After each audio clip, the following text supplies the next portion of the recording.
Ата энеге болуш керек, анткени ата эненин милдети да баланы тарбиялап кетиш керек эле да. Ал милдети ата энеге жүктөлгөндө таалим бул ата эненин парзынын бириси да, жанагы тарбия бул билим берүү, тарбиялап кетүү ата эненин милдети да. Ушуга ата энеге жүктөлүш керек. Анан коом бизде жаңыдан бул эмеге келатат. Биз эми бул милдетти баланча деп айтганга азыр эртерээк болуп атат. Ким өзү бул ыйман жолунда түшүнсө, ал ошол түшүнгөн нерсесин башка бирөөлөргө берип кетүү ошолорго эле жүктөлөт го. Сиз түшүндүңүзбү? Сиздин милдетиңиз бар. Мен түшүндүмбү? Менин милдетим бар. Мен өзүм орозо кармагандан кийин сизге окшогон адам түшүнбөгөндөрдү келгиле бизге. Биз мына момундай эме кылып атабыз. Муну отургула биз менен кошо ифтарга келгиле.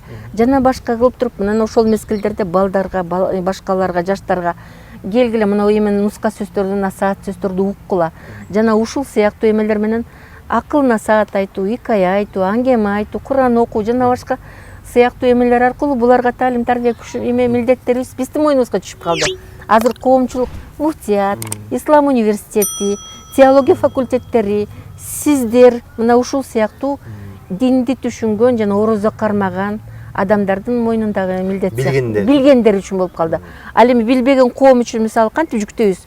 Өздөрү атеист болуп атса, силердин милдетиңер деп кантип аларга жүктөй алабыз? Аларга жүктөй албай калабыз го.